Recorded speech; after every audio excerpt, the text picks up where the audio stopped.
இந்தியாவின் ஏடிபி நிதி சேவைகள் HDFC வங்கியின் துணை நிறுவனம் அதன் முதல் காலாண்டு முடிவுகளை வெளியிட்டுள்ளது. மேலும் இந்த எண்கள் கடன் துறையில் அதிகரித்து வரும் அழுத்தத்தை காட்டுகின்றன.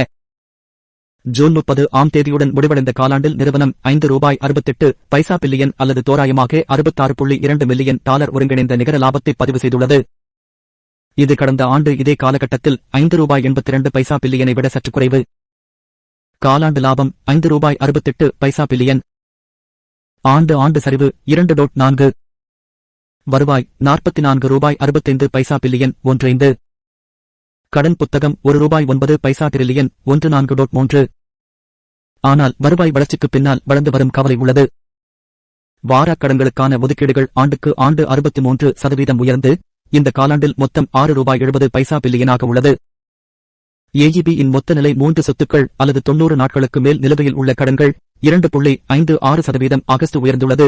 இது ஒரு வருடத்திற்கு முன்பு 1.93% ஆகஸ்ட் இருந்தது. மொத்த நிலை 3 சொத்துக்கள் 2.56%.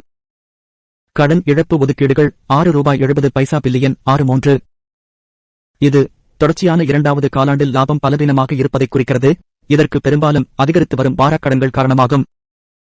குறிப்பாக பாதுகாப்பற்ற பிரிவில் இந்திய கடன் வழங்குநர்கள் தற்போது ஆக்ரோஷமான கடன்களின் விளைவுகளை சமாளிக்க வேண்டியுள்ளது. கட்டணக் கடன் மீறல்கள் அதிகரிக்கும் போது முதலீட்டாளர்கள் நிறுவனம் அதன் கடன் ஒத்தியை வரும் காலாண்டுகளில் எவ்வாறு சரிசெய்கிறது என்பதை கவனிப்பார்கள். AGB பைனான்சியலின் முதல் காலாண்டு முடிவுகள் குறித்த உங்களுக்கான விரைவான புதுப்பிப்பு இது.